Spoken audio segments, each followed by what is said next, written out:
She opened the door just wide enough to look me in the eyes and say, "You're just a music teacher. You don't belong here." Then she closed it. The sound of the deadbolt sliding into place echoed louder than I expected. Final, like a closing argument. I stood there for a few seconds longer than dignity should have allowed, my coat still buttoned, suitcase still in hand, blinking through the porch light glare as if my sister might open the door again and say she didn't mean it. She didn't. But she didn't open it. It was early March in Oregon, the kind of cold that feels heavier than it is because it carries the memory of a winter that overstayed. The porch boards under my boots were still damp from the afternoon rain, and the old wind chimes, Isolde's, tapped against each other in the same soft, irregular rhythm they always had. For a moment I stared at them like a child who still believed in signs. I hadn't come home in over 4 years. The last time I stood on this porch, it was after we buried our great-grandmother, Isolde Winslow. I'd helped carry the casket, played her unfinished piano piece at the memorial, and left without asking for anything because I never did. I thought Bryony would remember that. Apparently not. I turned slowly, dragging my suitcase back down the steps, the wheels catching on the crack in the third one, same as always.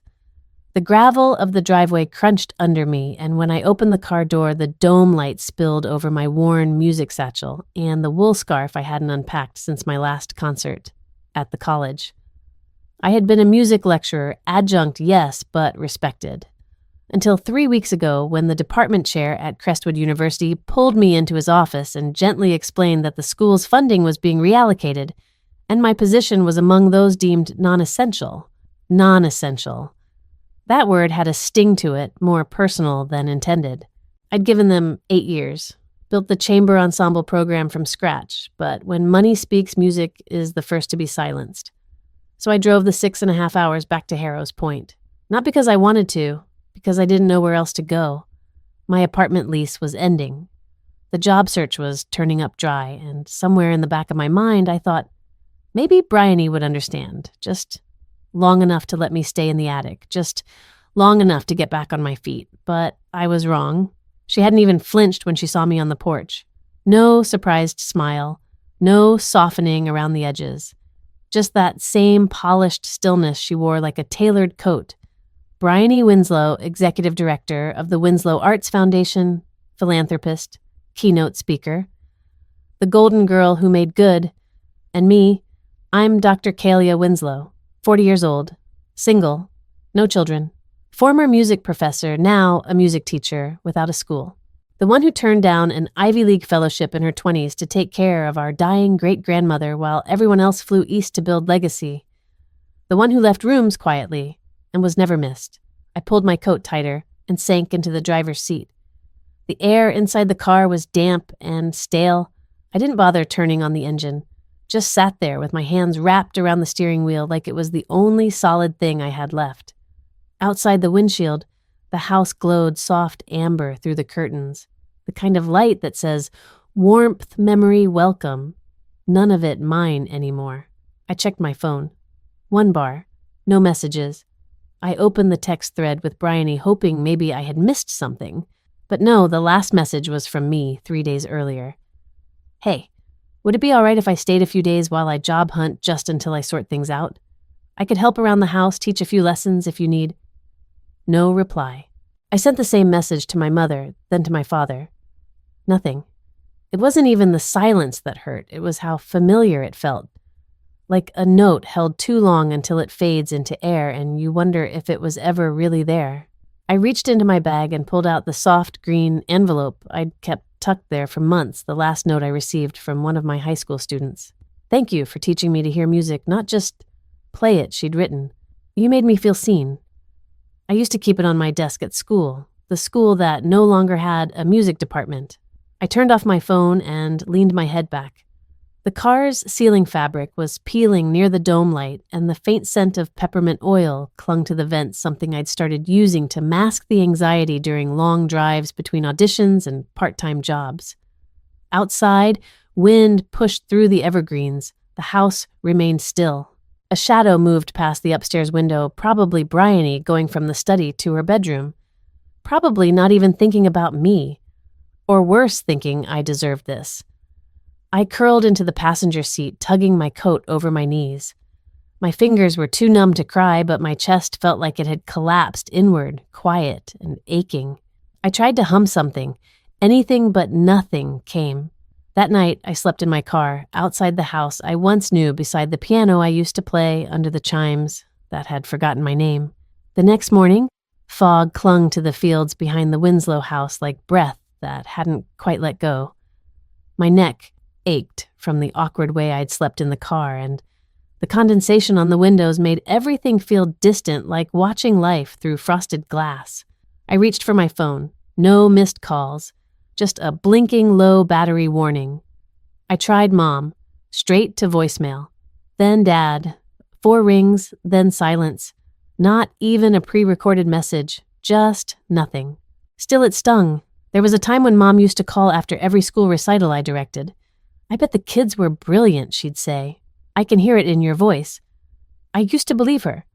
I climbed out, stretched, and decided not to knock again. Pride, maybe. Or maybe I already knew. Instead, I walked the gravel path around back. The old fig tree still stood bare. The woodpile still stacked beneath the lean-to the way I remembered doing it with Isolde. I rounded the back fence quietly and looked up at the kitchen window. There they were, my parents at the table with Bryony coffee in hand mid-conversation. Mom's cardigan was perfectly draped. Dad nodded while Bryony gestured animatedly, probably talking about the foundation. Her voice, even through the window, sounded warm, practiced. No one looked up. The table was set for 3. I stepped back, heart thudding in that dull way you feel when a bruise is pressed. My feet carried me to the car before I'd even decided to move. I rested my forehead against the steering wheel and let the silence thicken. The Winslow house used to be loud with music. Isolde believed silence was for churches and secrets. I grew up cross-legged beneath her grand piano, tracing the veins in her hands while she played. Bryony never cared for the music. She cared for applause. She joined everything with a title-orchestrated conversation like a conductor. Dad called it presence. It explained why she got the better violin, the solo parts, the mentions in the Christmas letter. When I got into a conservatory in Boston, Mom said, "That's wonderful, honey, but don't forget your roots. Music's nice, but it won't build you a future." Bryony didn't study music. She studied economics and launched the Winslow Arts Foundation with branding that made it feel like a resurrection of Isolde's vision. I was still in grad school when the first brochure came, Bryony on the cover, shaking hands with a CEO under the banner, preserving legacy through accessible art. They never asked me to join. I read the mission, empowering underrepresented youth through mentorship music and curated tradition. I taught underrepresented youth every day. I just didn't wear heels while doing it. They called her the next Isolde. No one corrected them. Not my parents, not the paper, not the conservatory. I kept every clipping.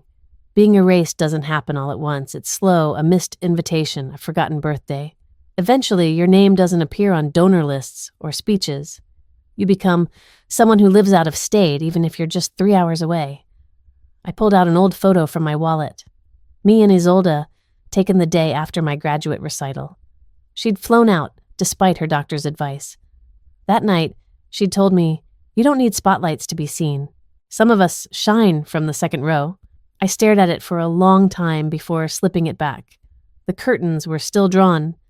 I imagined them laughing over pastries, talking about the foundation, about Kalia showing up unannounced. I wondered if Mom still called me a fragile artist like she did when I cried over missed notes as a kid. My phone buzzed an email from the Winslow Arts Foundation. Subject: invitation, youth chamber, gala, no greeting, just a QR code and dress code, business formal, reception to follow, hosted by Bryony Winslow, executive director. I deleted it. The wind stirred the porch chimes, and for a moment I imagined Isolde answering the door instead. She would have looked at me, tired and unwashed, and said, "Come in, sit, rest." But Isolde was gone, and this house didn't remember me anymore. Maybe it never had. The next day I parked across the street from the Harrows Point Community Arts Center, just before noon. The lot was full rows of shiny crossover SUVs, polished sedans, a Tesla or two, lined up beneath swaying banners that read, "Celebrating the Winslow Legacy, a Century of Art and Impact." From the outside, it looked like every other small-town foundation gala: tall white tents, catered pastries, soft chamber music drifting from portable speakers, women in jewel-toned cardigans and men with checkbooks pretending not to check their watches. I zipped my jacket to the collar, pulled my hair into a low knot, and walked in through the side entrance like I still belonged. No one noticed. It was a public event, technically. Anyone could attend. But the way the room was laid out with its soft velvet ropes and long rectangular tables reminded you quickly who was being celebrated and who was just passing through. Inside, sunlight filtered through tall windows, throwing stained glass shapes across the polished floorboards. Along one wall stretched a gallery display framed in soft gold and museum white. The Winslow, Women 5 Generations of Artistry. I didn't stop right away. I wandered past the refreshment table, glanced at a stack of programs by the door. Bryony's name was printed 3 times on the front cover: host, director, featured speaker. Of course, when I finally stepped into the gallery space, I felt my chest tighten without warning. There she was, Isolde on the far left. Black and white photo mid-performance, hands lifted, above piano keys, a halo of stage light catching her silver bun. Beneath her, a neat caption: Isolde May Winslow, 1914-2003. Composer, performer, pioneer. Next came my grandmother Eleanor, posed beside a quilt she'd once entered in the state fair. Then my mother Trudy Winslow, standing beside Bryony in a newspaper clipping titled Mother-Daughter Duo Launch Art Mentorship Series. Then Bryony. Again. Framed magazine spreads, event photos, her speaking on panels, accepting awards, visiting school programs, her senior portrait from Georgetown smiling like a catalog ad for success. I kept waiting to see myself. Somewhere, anywhere. But I wasn't there. Not in the group photo from Isolde's 85th birthday, though. I was standing 3 people to the left of Bryony that night, holding a tray of lemonade. Not in the collage of founding moments from the Winslow Foundation launch, even though I directed the student quartet that played the opening music. Not in the snapshot of young Winslows through the years, where the last image of me was from age 17, awkward smile, violin under my chin, braces still on. After that, nothing. I took a slow step back, then another. My fingers brushed the edge of the display board beside the slideshow monitor. It cycled through images every 10 seconds, archive footage, yearbook scans, candid moments. I waited. A page from Bryony's senior year. Full spread. Most likely to inspire change. A group shot from our school's chamber ensemble. I counted the faces. I should have been there. I was there. And then I saw it. A wide-angle shot of the orchestra room kids mid-practice. But my stand-mine was cropped out, just barely, on purpose. I could tell. A detail only someone who knew the original photo would recognize. They'd taken me out, not ignored, not forgotten, removed. I felt my throat close around something I couldn't name. I turned, quickly stepped toward the restroom sign, but ended up in the storage hallway instead. I leaned against the cool brick wall, breathing through my teeth. It wasn't the photos themselves. It was what they meant. Someone had decided my presence was expendable, not just in the narrative, in the record. You grow up thinking family is a story you're automatically part of. That your name, your face, your years of quiet service, your sacrifices, even the invisible ones are stitched into the quilt whether anyone likes you or not. But here I was, no thread at all. I opened my phone with a shaky hand and scrolled to the only picture I still kept pinned to the top of my gallery. Me and Isolde, seated at the old upright in her bedroom, both in flannel pajama pants, hair unbrushed. She's laughing at something I just played a ridiculous syncopation in the left hand that she called Jazz Gone Rogue. That moment had meant the world to me. It still did, but it wasn't part of their Winslow legacy. To them, I was just a music teacher. No spotlight, no headline, no worth. I wiped my eyes with my sleeve and made my way out the back door of the center before the speeches started. I didn't want to hear Bryony talk about legacy. Not that day. not when mine had just been cut from the frame. The morning of the dedication ceremony, the town square buzzed with polished shoes, velvet programs, and hushed speculation. I slipped into the back row of the auditorium just as the house lights dimmed. On stage, a massive banner hung behind the podium. Winslow Foundation presents the Isolde Winslow Music Wing. My great-grandmother's name, gilded in gold, shimmered under spotlights. A name they hadn't cared to say aloud for years until it could raise donations. Bryony walked on stage with the practiced grace of someone who'd been rehearsing since birth. Her burgundy suit was sleek, professional. Her voice carried the right blend of warmth and authority. She opened with a joke about our small town's hidden talents and moved quickly into the Foundation's Vision Youth Access to the Arts Legacy Preservation Community Empowerment. And then she said it. This wing is built on the memory of Isolde Winslow, my great-grandmother, whose belief in the power of music shaped my path. Not a mention of me, not a whisper of the years I spent beside Isolde, not of the nights I stayed up transcribing her compositions while Bryony vacationed abroad. Applause erupted. The board stood to clap, my parents included. After the ceremony, guests filtered into the new music wing, a pristine, over-curated space with framed photos and glass cases of vintage sheet music. One display held Isolde's performance programs, some signed in her looping script. In the corner, a plaque listed the Foundation's key contributors. Bryony's name led every line. Mine wasn't there at all. A woman approached me near the refreshment table, her name tag reading Maureen Donor Relations. You must be Bryony's cousin, she guessed. Sister, I said too sharply. Then I walked away. I found my parents near the exhibit wall. Kalia, my father, greeted half a smile playing on his face like he wasn't sure which tone to use.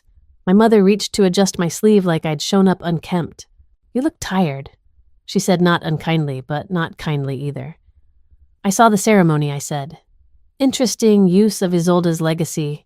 Bryony appeared beside them, wineglass in hand. She was a public figure. This honors her in a way people remember, and erases the people who actually remember her, I said. Bryony's smile didn't falter. You left Kalia? Years ago. You can't expect to waltz back in and rewrite the narrative. I'm not rewriting, I said. I'm remembering. There's a difference. Later that night, alone in my motel room, I looked over the Foundation's glossy brochure. Every line of copy praised innovation community heritage. But the truth was buried beneath the formatting, beneath the smiling photos. My family had traded authenticity for image. They'd turned Isolde's quiet strength into a marketing tagline. And Bryony She hadn't inherited the music, just the stage. I folded the brochure, slid it into my bag, and circled tomorrow's event on the program guide.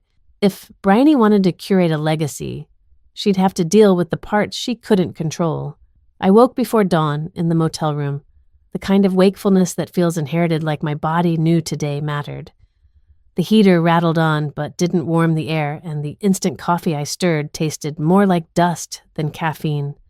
My thoughts kept circling the same place, not the new wing Bryony unveiled with press and plaques, but the room behind the East Parlor, Isolde's original music studio. She used to say, music didn't need applause to live, just someone who remembered how it was played. That room had been closed off after she passed until Bryony restored it and folded it into the Winslow Foundation tour. Local kids walked through in silent lines, now listening to curated recordings of Isolde's music, guided by docents in navy fleece who never knew her voice. I dressed quickly and drove without thinking. At the Foundation entrance, a young volunteer barely looked up when I said I was family. He handed me a plastic visitor badge and waved me in. The house looked the same, only shinier. Framed photos, waxed floors, smell of furniture polish, covering up the absence of life. Classical music drifted through overhead speakers, polite and unthreatening, nothing like the haunting elegance Isolde once drew from her keys. I walked past the curated nostalgia until I reached the studio door. No velvet rope, no guard. Just a discreet plaque, Isolde's studio. Please respect the space. Inside, the upright piano stood exactly as I remembered. Mahogany body worn slightly at the pedal from decades of use. A single sheet of printed music sat on the stand, probably selected for ambiance. It wasn't hers. I knew every piece she ever wrote, and this one had no soul. The room felt smaller now, but the air still held that quiet reverence, like the echo of a note you can't hear anymore, only feel. I stepped toward the bench. Cherrywood faintly scuffed the same one I'd sat on as a child, while Isolde composed above me. I ran my hand beneath the seat's edge until I felt the familiar catch in the hinge. I lifted the lid. At first, only neatly stacked music books and faded velvet lining. Then I noticed something strange just at the corner, a sliver of green ribbon poking out from beneath the base. I tugged gently. The lining gave way, revealing an envelope pressed flat beneath it. My name was written across the front, Kalia. No last name, no date. Just her handwriting, precise, deliberate, unmistakably Isolde. I sat down hard on the bench and opened it with both hands. The paper inside smelled faintly of lavender. Across the top in her cursive, "If you're reading this, it means they've forgotten the music. Don't let them forget you." She had underlined you. I swallowed my hands, suddenly still. "You were never meant to be loud, Kalia. You were meant to be clear. There's a difference. Bryony will always have her spotlights, but you have the melody, the kind people hum when no one's listening. I left something for you, not in plaques, not in speeches, but in law. There is a codicil. Mr. Penwick has it. Ask him and ask with confidence. He will understand. The family house was never meant to become a showroom. It was meant to hold warmth, laughter, song. That was your inheritance. Theirs is decorative. No signature, just the letter folded once. I held it for a long moment, pressing the words into memory like ink to skin. Mr. Penwick. I hadn't thought of him in years. Isolde's attorney, quiet and unfailingly kind. The only adult who ever asked me what I wanted to do with music. His office used to be downtown next to the old bookshop. Maybe it still was.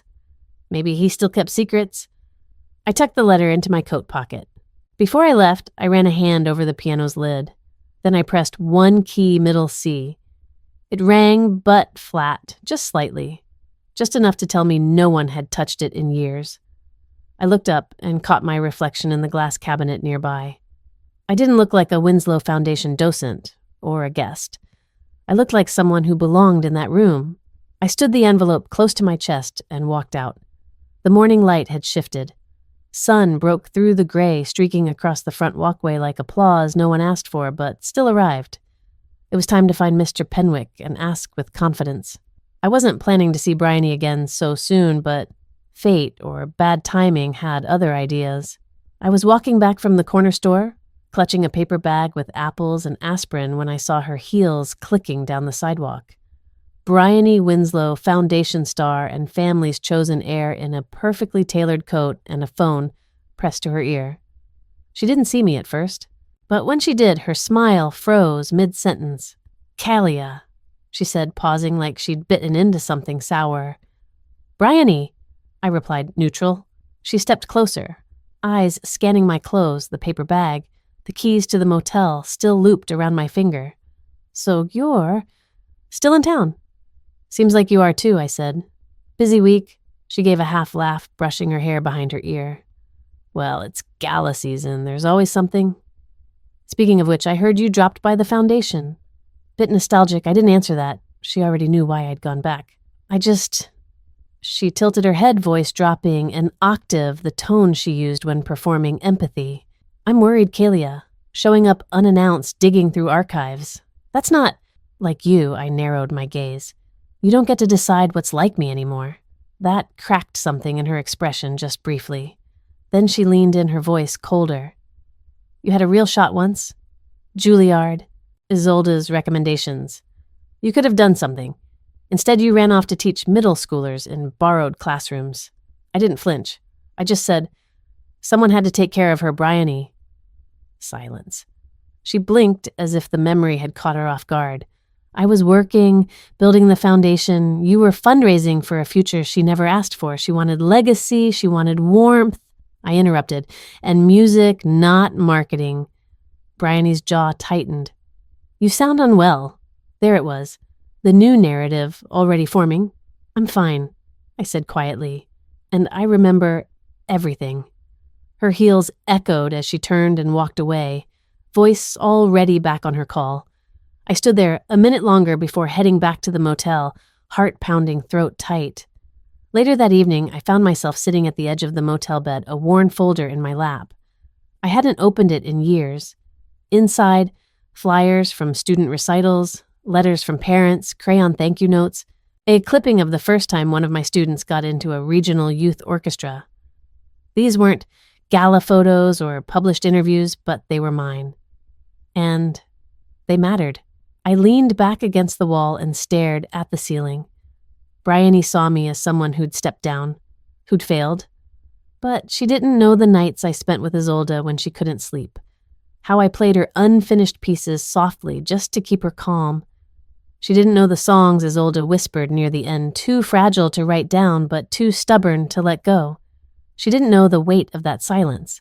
I closed the folder and placed it on the nightstand. I hadn't been just a music teacher.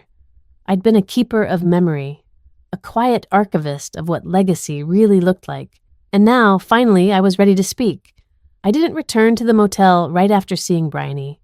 Instead, I drove aimlessly around the lake, letting the cold air through the cracked window sting some of the shame off her words. You're just a music teacher. I might have stayed circling forever, but a notification lit my phone. The name made me still Theo Madsen. I hadn't seen it in nearly 10 years. Theo had been one of my earliest students, quiet, sharp, a boy who treated music like a second language. He used to scribble chord theories on the margins of his worksheets. I heard he'd gone into finance. His message was short. Hi, Ms. Winslow. I debated reaching out, but I saw your name linked to the foundation and felt I should. I'm reviewing nonprofit filings and found some irregularities with the Winslow Foundation's reports. I think you'll want to see them. Can we talk? He'd attached a PDF and a link to a shared drive. I didn't open either. I just sat still and replied, Yes, I'm in town. When and where?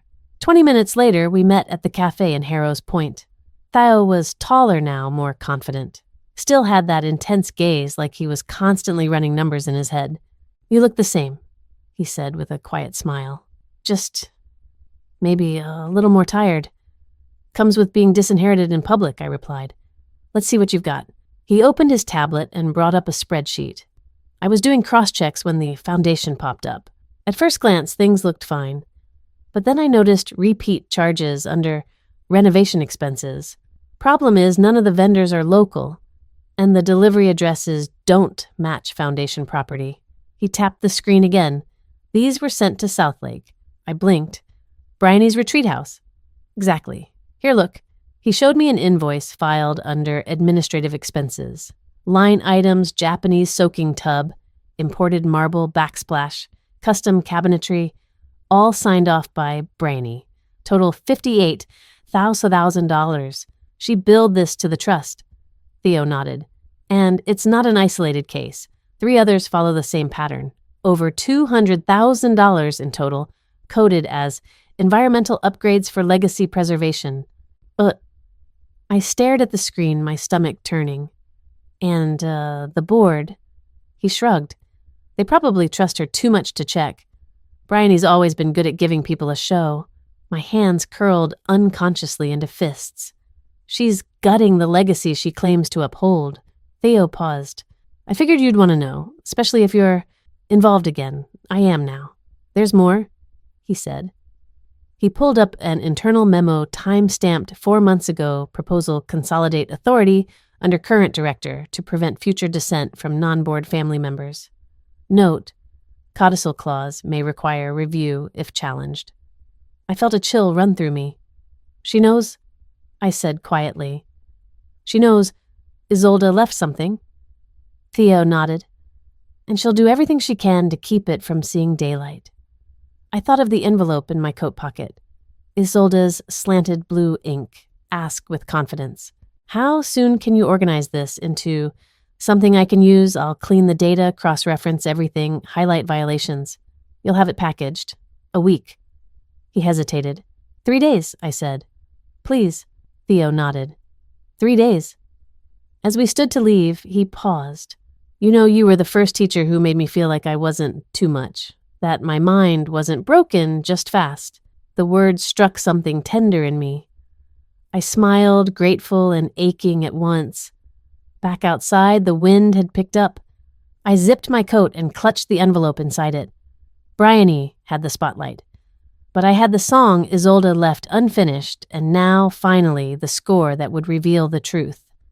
The motel attic wasn't meant to be visited, at least not by guests. A crooked wooden sign above the stairwell read, "Staff only," but the manager, an older woman named Marcy with a voice like gravel and a kindness that didn't need justifying, had waved me up when I asked if there was anywhere quiet I could think. "Nothing up there but dust and forgotten boxes," she'd said, lighting a cigarette behind the front desk. "Sometimes forgotten things are the best company." I climbed slowly, each step creaking like it hadn't been touched in years. The attic smelled of cedar insulation and old fabric, like the attic in my childhood home before it was repainted, polished, and renamed as a heritage loft. A single yellow bulb cast a warm halo across the floor, catching on dust motes that floated like memories. In one corner sat a stack of boxes labeled Community Donation Drive Winslow Center. I almost moved past it, but then something at the top stopped me cold, a cracked leather folio with a worn brass clasp. My breath caught. I knew that folio. Hands trembling, I pulled it down and opened it slowly, reverently. Inside were dozens of handwritten music sheets, real, raw, unscanned. Each one bore the looping, half-faded ink of my great-grandmother's hand. I.W. The initials made my throat tighten. These weren't display copies, the carefully curated selections Bryony loved to show off at galas. These were the working drafts, scribbled margins, arrows between staves, bars that repeated with only slight rhythmic changes like she was arguing with herself through notation. And then I found it, Sonata in E minor, unpublished, unfinished, unshared. I'd played it once, maybe twice, in the music room after Isolde had one of her better days. Her memory wasn't always kind in those last years, but when she sat by the piano and called for me, she knew every note.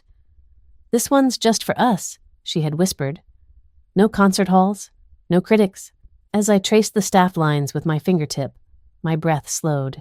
I could hear it again, the first movement rising softly in my memory. A slow, minor progression full of shadow and restraint. Then a sudden pivot, a lyrical theme that never quite resolved, like longing put to music.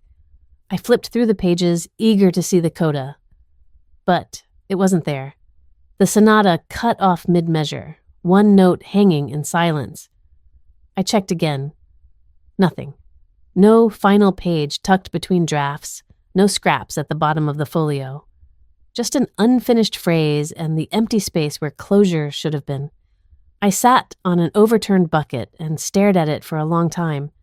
It felt cruel, or deliberate. And slowly, I realized it was the second one. She'd never intended to finish it, because the ending wasn't hers to write, it was mine. A sob caught in my throat, not grief, not even sadness. Something else, a mixture of awe, fear, and fierce love. Isolde had trusted me with the final notes. Trusted that I would know the truth of the melody better than anyone. I looked around that attic, cluttered, dim, forgotten. And yet in that quiet space I felt the clearest I had in years. I thought of the gala music wing, the plaque with Isolde's name that Bryony unveiled like a trophy. But Isolde hadn't left her music to Bryony. She'd left it here in a dusty attic, folded inside a memory, waiting for someone to care enough to find it. The missing ending wasn't a mistake. It was a message. She'd taught me how to listen, not just to notes, but to silence, and now she was asking me to speak. The final bars would be mine to compose. Not as an imitation of her, but as an echo, a reflection of what she believed I could carry forward. Outside, rain had begun tapping against the attic window. I imagined the last movement, a delicate tremolo in the left hand. A phrase that held on just long enough before turning upward. A brief suspension. A pause. Then something simple. Something clear, not triumphant, not bitter, just true. I whispered aloud. She trusted me to finish it. The words settled in the air like a promise. Downstairs, the motel hum returned.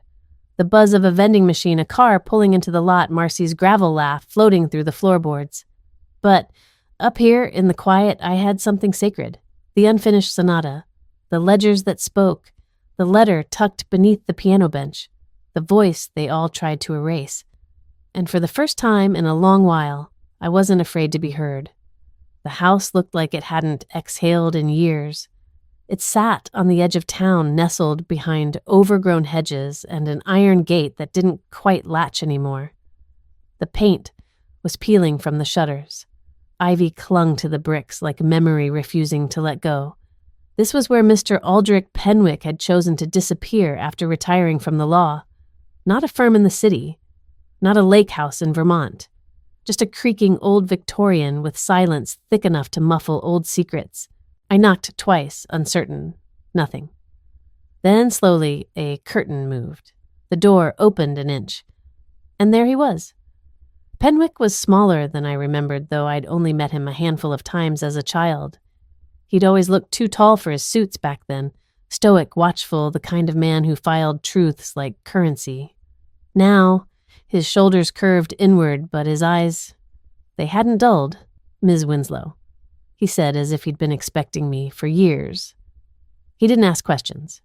Just stepped aside, letting me pass through the threshold into a foyer that smelled faintly of lemon polish and dust. A record played low somewhere in the back Debussy, I thought. Claire de Lune. Appropriate. I know this isn't a social visit, he said, once we were seated in a narrow study lined with file boxes and books that hadn't been touched in decades. But you're not the type to knock on a dead man's door without reason.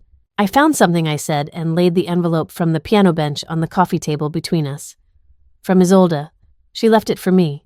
He leaned forward, hands steepled, read the familiar handwriting without touching it, then looked up. I wondered when you'd come. My breath caught. You knew I didn't know when, but I knew it would be you. He rose, slowly crossing to a locked drawer tucked into a low cabinet. From it, he pulled a folder bound in red string. You're not the first Winslow to show up in this room, he said, but you might be the last one worth opening this for. He untied the folder and laid the papers before me. On top, a codicil to Isolde Winslow's will. Dated 17 years ago. I scanned it with trembling fingers. Most of it was legal language clauses, beneficiaries, stipulations, but one line stood out like a sudden dissonance in a lullaby. In the event that my intentions as outlined in the original will are circumvented or distorted by the foundation or any successor thereof, I entrust Kalia Winslow with full authority over the Winslow estate property and artistic trust, including but not limited to unpublished works and future dedications. I stared at the line, not breathing. She gave it to me. He nodded slowly. Not just gave, protected. She saw the cracks coming long before they appeared. But this wasn't in the public version, I whispered. The copy Bryony shows off it doesn't include any of this. Because it wasn't meant for Bryony, he said. When Isolde died, she left instructions for two versions, the one that satisfied the board and the one that satisfied her conscience. I looked at him sharply. And you held this all these years. He met my gaze without flinching. I was her lawyer. But I was also her friend. She made me promise to keep it sealed unless it became clear someone was erasing you. I swallowed. It's beyond clear now. I saw the gala footage, he said, his voice tinged with quiet sadness. The plaque, the speeches, Bryony's name on everything but the truth. He reached into the folder again and handed me a second document, an original letter written in Isolde's unmistakable script. Kylia. If you're reading this, it means the story they've told has become louder than the music I wrote for you, but legacies are not built in lights or brochures. They live in the choices we protect. You were always the keeper of the quiet rooms, the listener. That's why I trusted you with the end of my song. Finish it your way. Then take back what they used my name to steal. All my love. Isolde, I didn't realize I was crying until Penwick handed me a tissue. I don't know what to say, I murmured. You don't have to say anything yet, he replied. But you do have to decide what comes next. This codicil gives you legal ground. It won't be easy, but it's strong. I can challenge Bryony. You can challenge the foundation itself. The air seemed heavier now. I held the letter to my chest like a relic. Penwick stood and walked me to the door. Just before I stepped outside, he said, "You know what I always respected about your great-grandmother? She didn't care about applause. She cared about resonance." I turned back. "What do you think she'd say now?" He smiled, gently. "She'd say, 'Play it, so they can't pretend not to hear.'" Outside, the sky was beginning to turn gold at the edges like a stage curtain about to rise. I clutched the folder tightly. It was time to take the music back. The envelope didn't make a sound when it landed. I found it shoved halfway under my motel door, its edge curled like it had second thoughts about being delivered. Thick paper, a formal seal. I didn't need to see the sender to know who it came from. My fingers hesitated on the flap, not out of fear, but out of knowing too well what Bryony was capable of when she didn't want her hands to look dirty. Inside was a motion filed through a family law attorney. The contents read like a biography written by a stranger with something to gain. It accused me of being emotionally unstable, of exhibiting erratic behavior, of being currently unfit to manage any family assets due to long-standing psychological concerns. The language was clinical, impersonal, and precise. It hurt in the way only cold precision can. No slander, just subtle corrosion. It didn't scream, it whispered, which made it more dangerous. Bryony's signature was at the bottom, sleek and steady, like she wasn't just confident, but certain she'd win, that I'd shrink, that I'd vanish again. The next few days moved like a slow freeze. First came the side glances, then the long pauses in conversations at the coffee shop, then the full stops, old neighbors turning away acquaintances, pretending not to see me. I went to the hardware store and overheard two women in the aisle whispering. One said I thought she was doing better, like I'd been diagnosed with something incurable. Online, a former student tagged me in a photo and someone had commented, "Didn't she, go off the rails or something?" They didn't know the truth. But Bryony had given them something easier a rumor to believe in. And in our town, being different always required an explanation, especially when you'd walked away from a name like Winslow. But the hardest part wasn't the strangers. It was the silence from the people who should have known me best. My parents didn't call, didn't ask, didn't check. They didn't even send a neutral, "Are you okay?" text. The absence of their voice stung more than the whispers. They were watching the fire Bryony lit and chose not to bring water, so I did the only thing I could. I built. At night, I sat on the edge of the motel bed with documents spread out like blueprints, the notarized codicil from Penwick Isolde's letter, Theo's flagged expense reports, early foundation minutes, from when I'd still been mentioned emails from donors. A quiet message from one of the board members that simply said, "You're not crazy, you're just inconvenient." I created a binder with sections legal, financial, legacy, reputation. I labeled each one with tabs like a conductor arranging sheet music before the first note. I wasn't collecting weapons. I was arranging evidence. During the day, I worked on the sonata in the attic above the motel office. The old, upright piano was out of tune, but it didn't matter. The unfinished piece Isolde had written, the one she'd only let me play, was becoming something new. Not just a restoration, but a response. Every note I added was a kind of answer to everything Bryony had erased. Pain turned into phrasing, silence into rhythm. It wasn't polished, but it was mine. And it was hers, a duet, across time. I remembered something Isolde had said once years ago while tuning her violin by ear. Some people will try to bend your notes until they no longer belong to you. Don't let them. At the time, I thought she meant music. Now, I knew she meant everything. Theo called the following Thursday. "She's trying to freeze the estate," he said. "Bryony's pushing the narrative hard. Mental instability, financial risk.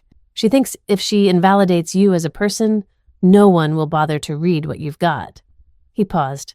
"But people are starting to ask questions." Quietly. I took a breath. Good. Let's make sure the answers aren't quiet. We began assembling the formal response. Theo helped with the phrasing. Penwick provided a sworn affidavit, and I tracked down two community leaders who'd known Isolde personally. One was her longtime church organist. The other had volunteered with her during the early days of the foundation. Both signed statements saying they recalled Isolde's specific words. The real music lives in Kalia. Those statements went into the binder. So did the donation discrepancies. So did the copies of grant funds redirected to Bryony's private landscaping firm. So did the screenshot of a message from a donor that read, "Funny, I remember Kalia leading this program before she vanished from the brochures." Still, I said nothing publicly. No Facebook post, no interviews, no confrontation. Instead, I added one final section to the binder, the sonata, printed in full, annotated, the final measures completed. The dedication page read, "Inheritance in E minor, a composition for 2 generations written in silence, resolved in truth." Underneath, in my own handwriting, this isn't a protest. It's a restoration. Bryony had underestimated me again. She assumed silence meant surrender. But I had learned from the best. Silence can protect. Silence can build. Silence, when chosen, not forced, is power. And this time, I wasn't using it to disappear. I was using it to prepare. Because the day would come when she wouldn't be able to ignore the music. Not anymore. The walnut table had always felt larger than life. It stretched, nearly the full length of the boardroom in the Winslow Cultural Center, its surface varnished to a mirror-like finish that reflected the chandelier above like a pond, trying too hard to stay still. I hadn't sat at this table in almost 20 years. Back then, I'd been the girl in the corner seat scribbling notes for my great-grandmother who presided at the head of the table in her quiet strength. Today, I sat in her place. I wore navy, plain, respectful calm. No jewelry, except for the small gold G-clef Isolde gave me when I turned 16. My hair was pulled back, my binder resting in front of me. One chair to my left sat Mr. Penwick, now retired, but still sharp-eyed with the quiet dignity of a man who'd kept more secrets than he'd told. Across the table, Bryony slouched in a blazer too bright for the occasion, her legs crossed in irritation. Beside her sat our parents, rigid, unreadable. The rest of the board members filled in some curious others, visibly skeptical. Ms. Duval, the foundation's current chairwoman, tapped her pen lightly and cleared her throat. "Thank you all for being here. Kalia, I believe you requested this meeting." I stood. My hands didn't shake. I did. I appreciate everyone taking the time. I took a breath. I'm here today, not in conflict, but in restoration, to clarify questions of leadership, mismanagement, and legacy regarding the Winslow Foundation. Bryony snorted softly. My mother leaned forward, lips tight, but didn't speak. I opened the binder and passed out the first set of documents, copies of the codicil that Mr. Penwick had preserved for nearly a decade. "This is a legal codicil to Isolde Winslow's estate," I said, evenly drafted in 2013, witnessed and notarized. It outlines that in the event of financial or philosophical deviation by the acting board, full discretionary power over the foundation and Winslow estate shall revert to me. Murmurs began, nothing loud yet, but audible discomfort stirred the room. My father shifted slightly, but it was Ms. Duval who leaned forward and asked, "Why are we only seeing this now?" I nodded toward Mr. Penwick. He was instructed by Isolde to keep it sealed unless, in his professional judgment, the foundation's direction contradicted her founding mission. Penwick cleared his throat and added, "In my view, that time arrived months ago." Bryony leaned forward, her tone saccharine. "So you expect everyone here to believe that a woman who hasn't been on a single annual report in over 15 years is now somehow the rightful leader of this foundation?" I didn't answer her. I clicked the remote. Behind me, the projector lit up. On screen, financial reports, email excerpts, grant withdrawals. I spoke quietly, but clearly. These are ledger entries from the last 3 fiscal years. Over $243,000 diverted to non-program related expenses, personal travel, wardrobe expenses, catering invoices that align not with outreach events but private social gatherings. Multiple charges routed through a shell vendor registered to an address in Bryony's name. Gasps now. Not dramatic, just sharp enough to crack the surface. I advanced the slide. These records were verified by an independent auditor, Theo Madsen, Some of you may remember him as a program graduate. He's now a CPA specializing in nonprofit compliance. Bryony's voice cracked as she jumped in. You're parading around bitter ex-students now? Is this how low you've fallen? Kalia. I turned toward her, voice steady. I didn't reach out to Theo. He found me, because he recognized the foundation he'd credited with his success had become something unrecognizable. Then came the last document, the scanned letter from Isolde. I didn't read it aloud. I pressed play on the voice recording instead. Isolde's voice filled the room, tired but firm, the kind of voice that needed no microphone to carry its weight. If Kalia is the one reading this, then let it be known the legacy was never meant to be about statues or speeches. It was about teaching, listening, staying. She did that when no one else would. She held the melody when the rest of us forgot the tune. Silence. No one breathed for several seconds. One of the board members, a woman I vaguely remembered from my teenage years, lowered her eyes. Bryony stood abruptly. This is a farce, she snapped. A sentimental power grab from someone who left everything behind. You're weak, Kalia. You ran from Juilliard, from New York, from your life. You teach middle schoolers and hide in a motel. What legacy are you protecting? You're a ghost. You're a failure. I waited for her voice to stop echoing against the walls. I didn't raise mine. I just looked at her and I said, but I never stole someone else's light just to feel seen. She flinched, for the first time visibly. I turned back to the table. I'm not here to take over. I'm here to realign. This foundation was built not to elevate a name, but to lift a community. That mission has been hijacked. I don't need applause. I don't need a plaque. I just want us to go back to the music. Ms. Duval folded her hands tight against her mouth. We'll need time to process these documents, verify the codicil, and deliberate next steps, but she paused, scanning the room. We owe it to Isolde and to the community to address this fully.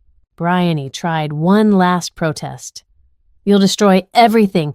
You think you're righteous, but you'll collapse this foundation with your truth. You'll ruin us. I closed the binder. If telling the truth ruins us, then we've already been ruined. She stood frozen for a moment, then stormed out. No one followed.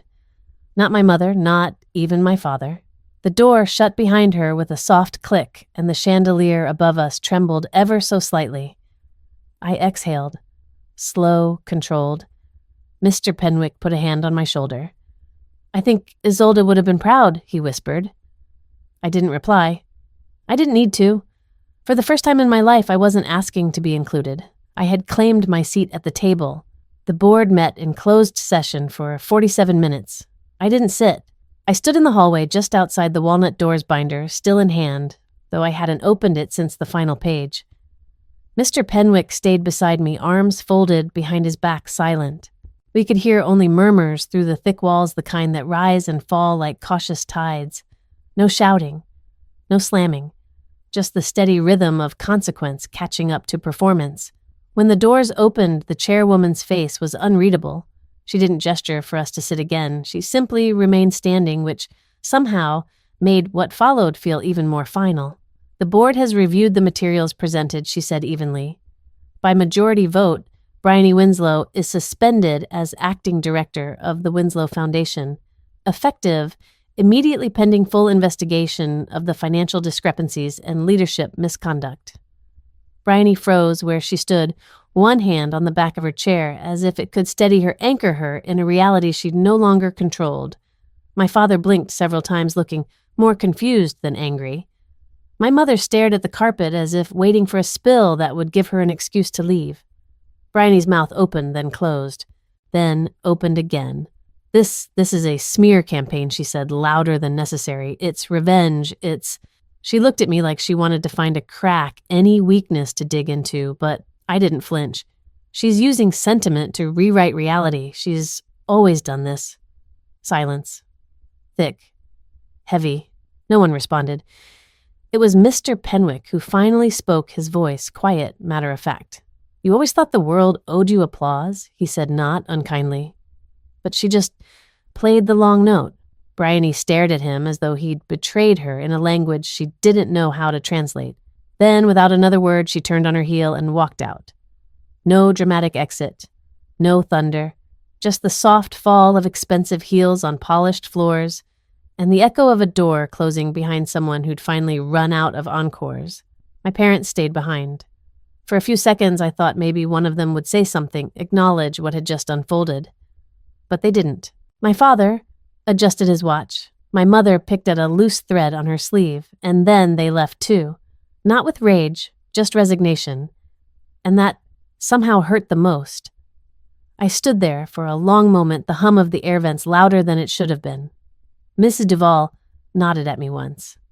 "We'll be in touch," she said, and gathered her papers. The room emptied slowly.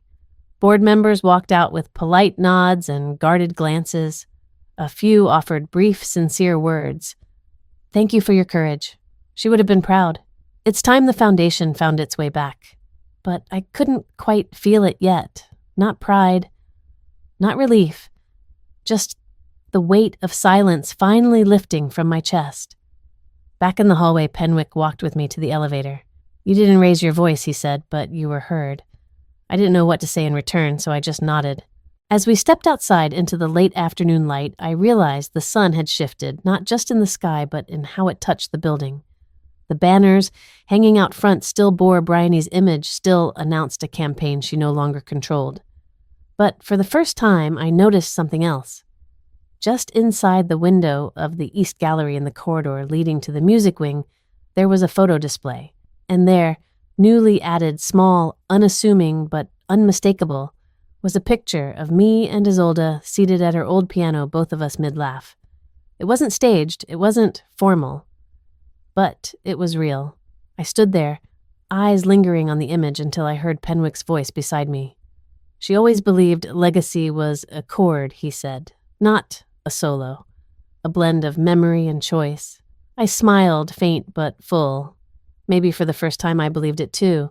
The cottage had sat quiet for nearly a decade. Nestled just beyond the orchard, past the line of weathered willows, Isolde's house had always felt like a space slightly removed from time.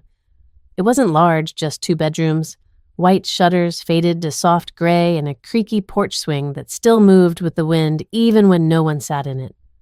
But it had warmth, presence, like the woman who'd lived there never really left.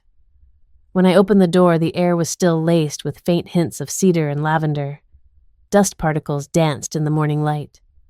I stepped inside without ceremony. No need to announce myself. These keys had always been mine. She'd just waited for me to find them. Moving in was less of an event and more of a quiet return. I didn't bring much.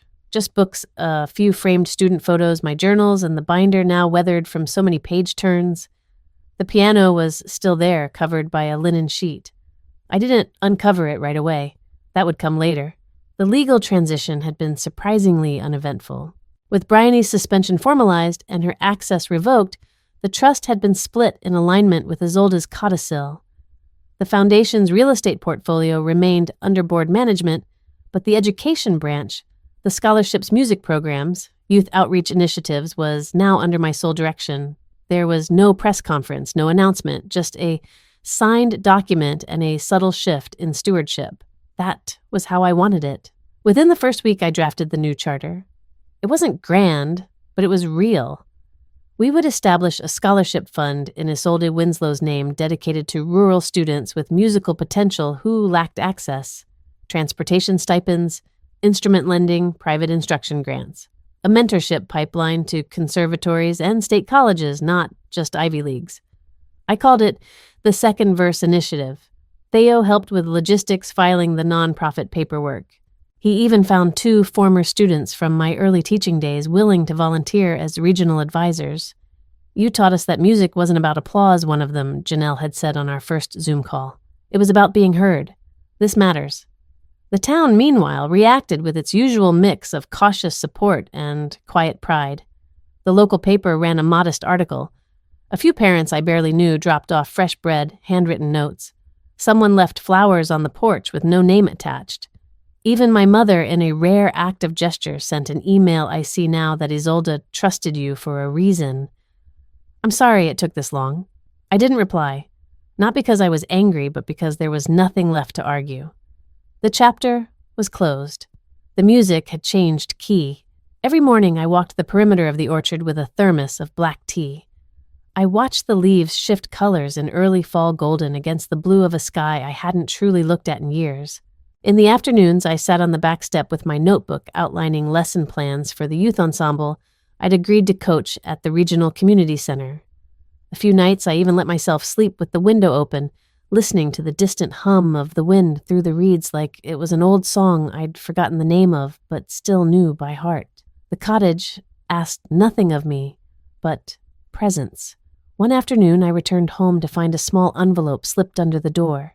Inside was a card with a single sentence written in looping cursive I didn't recognize. Thank you for finishing what she started. There was no signature, but I didn't need one. That night, I finally uncovered the piano, ran my fingers along the keys like greeting an old friend. Dust rose as I opened the lid, and when I sat down, I didn't try to play the sonata. Not yet. I just let my hands rest in silence, listening. Because sometimes the return doesn't require a performance, it just needs a home. The recital was held in the modest auditorium of the Regional Community Center, a space that smelled faintly of varnished wood and orange-scented cleaning spray. The chairs weren't cushioned. The lights flickered once before settling, and one of the music stands wobbled no matter how tightly you adjusted it. But none of that mattered. The students ages 10 to 16 fidgeted in their pressed white shirts and borrowed shoes. Some clutched their instruments like life preservers. Others stared at their sheet music as if it might disappear. Parents whispered nervously in the back rows.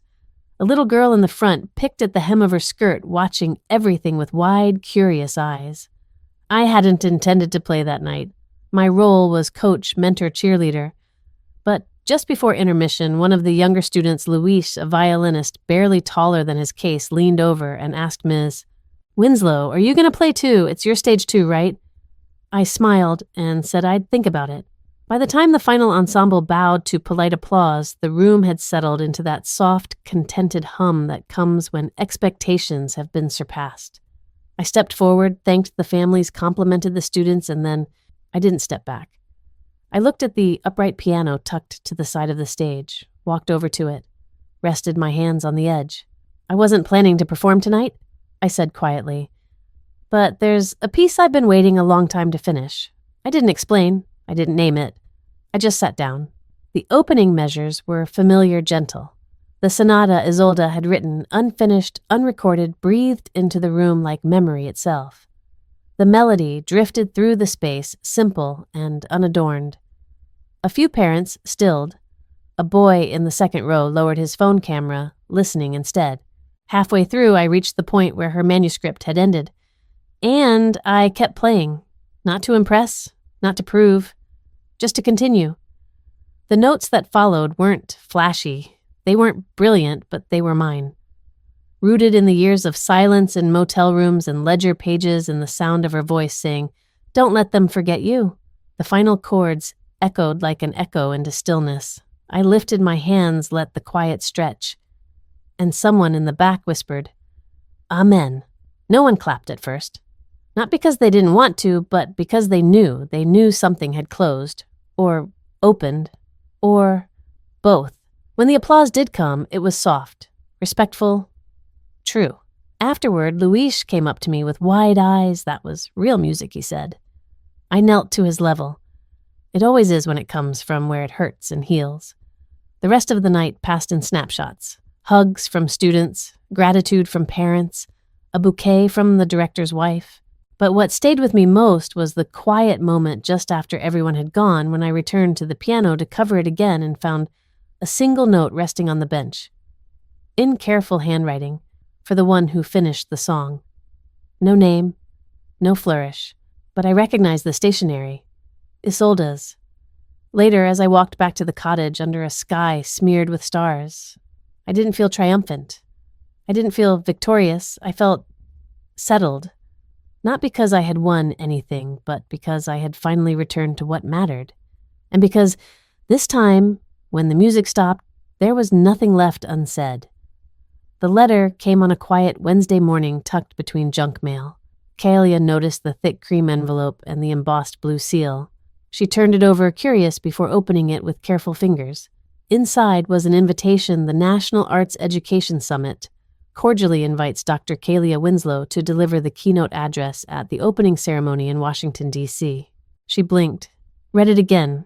She hadn't applied, hadn't even known she was being considered, but someone had put her name forward. Someone had heard her voice. She let the envelope fall to the floor and sat down on the cottage couch. Heart steady but full. Her eyes drifted to the last unopened box from Mr. Penwick. "For when the house feels like yours again," he'd said. She had waited, but now felt right. Inside was a velvet pouch, soft black with a silver ribbon.